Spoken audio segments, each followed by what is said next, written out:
Hello, good morning সুপ্রিয় বন্ধুরা। আজকে আমি আপনাদেরকে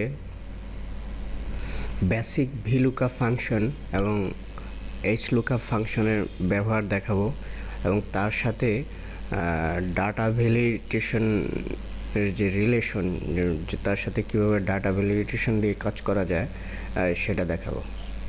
তাহলে আজকে শুরু করছি। ধরুন এখানে আমার একটা এই টেবিল আছে, এখানে একটা টেবিল আছে, ডাটা টেবিল, এখানে একটা টেবিল আছে। একটা হচ্ছে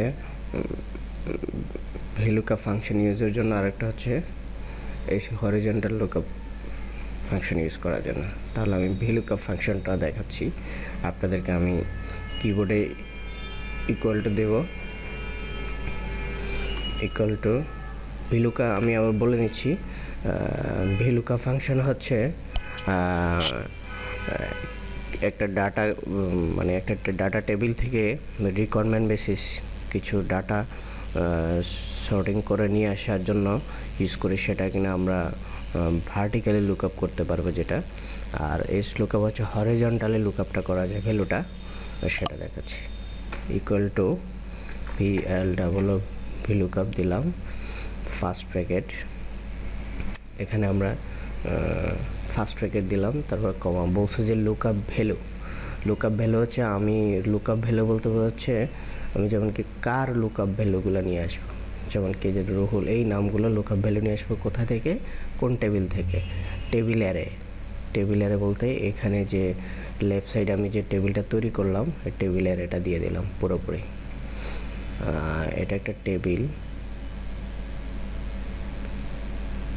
পুরো টেবিলটা ধরলো সে, আমি সেটা না করে করতে পারি টেবিল অ্যারে, মানে পুরো টেবিলটা না নিয়ে আমি যেখান থেকে লুকআপ করবো সেটা ধরাইতে পারে, পুরো টেবিলটা ধরাতে পারে, যেটা যে কোনো একটা ধরালেই হয়। আমি কমা দিলাম, তারপর হচ্ছে কলাম ইন্ডেক্স নাম্বার, মানে কোন কলাম থেকে নিয়ে আসবো। তাহলে আমি এদের এই ব্যক্তিগুলো স্যালারিগুলো নিয়ে আসবো, তো স্যালারিটা কোন কলামে, থার্ড কলামে, থার্ড দিলাম। এরপরে এখানে দেখেন দুটো আছে, অপশন আছে, একটা হচ্ছে অ্যাপ্রক্সিমেট ম্যাচ, একটা হচ্ছে এক্স্যাক্ট ম্যাচ। তাহলে আমি এক্স্যাক্ট ম্যাচটাই করবো, মানে এক্স্যাক্ট ফিগারটা নিয়ে আসবো। তার জন্য আমি কী দিব এখানে, ফলস দিতে পারি, ফলস অথবা 0 দিলাম, যেটা একটা দিলাম। First bracket close. এই যে দেখেন আমি রাহুলের স্যালারি কত, 20,000, রাহুল, সোহান 56, তারপর হচ্ছে নিরাজ হচ্ছে 24, এই চলে আসলো। এখন আমি দেখাচ্ছি এইচলুকআপ ফাংশনের ব্যবহারে। ইকুয়াল টু এইচলুকআপ, এখানে তদ্রুপ আমি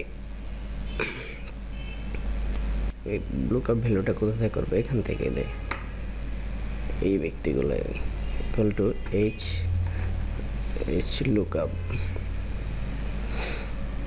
তারপর হচ্ছে লুকআপ ভ্যালু দিলাম, লুকআপ ভ্যালু কমা, রেঞ্জ কোথা থেকে কোথা পর্যন্ত ধরাবো আমি, এই যে টেবিলটার পুরো রেঞ্জটা ধরালাম। আচ্ছা, এখানে টেবিল অ্যারে আমি নিলাম এখান পর্যন্ত, তারপর দিলাম কমা। তাহলে এখানেও তদ্রুপ হচ্ছে, আগে ছিল ভার্টিক্যাল লুকআপের ক্ষেত্রে কলাম ইন্ডেক্স নাম্বার, আর এখানে হচ্ছে হরিজন্টাল এইচ লুকআপের ক্ষেত্রে হচ্ছে রো ইন্ডেক্স নাম্বারটা আমরা রোটা, এটা কোন স্যালারিটা কোন রোতে, থার্ড রোতে, তাহলে নাম্বার 3 ধরাইলাম। নাম্বার 3 0 অথবা ফলস, মানে এক্স্যাক্ট ম্যাচ করবো আমরা। এখানে দুটো অপশন দেখাচ্ছে, একটা ট্রু এবং ফলস। এখন আমি ট্রু অ্যান্ড ফলসের ক্ষেত্রে এই যে দেখেন, ফলস ট্রুর ক্ষেত্রে 1ও দিতে পারি, অথবা এবং ট্রুও দিতে পারি। আর ফলসের ক্ষেত্রে আমরা এক্স্যাক্ট ম্যাচ, ফলস মানে হচ্ছে এক্স্যাক্ট ম্যাচ, এক্স্যাক্ট ফিগারটা নিয়ে আসবো, যার জন্য এখানে 0 দিতে পারি অথবা ট্রু দিতে পারি। আমি আগে ফলস দিয়ে দেখিয়েছিলাম, এখন আমি 0 দিয়ে দেখালাম। এই যে দেখুন ধরে নিল। এখন আমরা এভাবে টান দিয়ে নিয়ে যাই। দেখেন সোহানের স্যালারি কত, 56, এর হচ্ছে 18, রোহিত হচ্ছে 22,000, রাজ, আচ্ছা রাহুল 2 বার আছে যার জন্য রাহুলের স্যালারিটা ধরে নেই। আচ্ছা এই হচ্ছে আমার এই লুকআপ ফাংশনের কাজ। এখন এটা দিয়ে এটার সাথে ডাটা ভ্যালিডেশনের যে রিলেশন দিয়ে আরেকটা কাজ করা যায় সেটা আমি আপনাদের দেখাচ্ছি।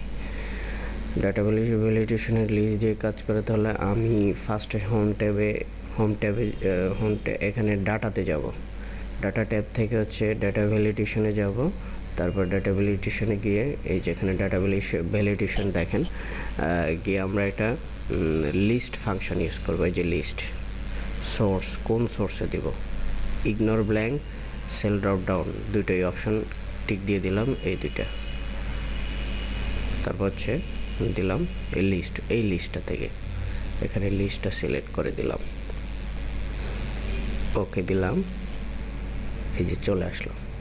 এখন আমি দেখেন যে কোনো একটা নাম দেই সোহান, সেফার আবার ভিলুকআপটা ইউজ করি আমরা, VLW ভিলুকআপ, কমা, আবার টেবিল অ্যারেটা এখান থেকে পর্যন্ত দিলাম, কমা, তারপর হচ্ছে কোন কলাম ইন্ডেক্স নাম্বার 0। এই যে দেখেন সোহান হচ্ছে 56 স্যালারি সে ধরে নিল। আবার যদি আমি এখানে রোহিত দেই, রোহিতের স্যালারিটা অটোমেটিক ধরবে। এখানে লিস্ট ভিউতে যে মানে ডাটা ভ্যালিডেশন লিস্ট ভিউতে যে নামটা সিলেক্ট করবে সেটা ভ্যালু অটোমেটিক আমার টেবিল থেকে নিয়ে নেবে সে। এটা হচ্ছে আমার ভিলুকআপ এবং লুকআপ ফাংশনের বেসিক, এবং এটার সাথে আমি ডাটা ভ্যালিডেশনের লিস্ট ফাংশন দিয়ে যে কাজ করতে পারি সেটা আমি আপনাদের আজকে দেখিয়েছিলাম। সবাইকে অসংখ্য ধন্যবাদ। আগামী কোনো টিউটোরিয়াল আবার দেখা হবে আপনাদের সাথে।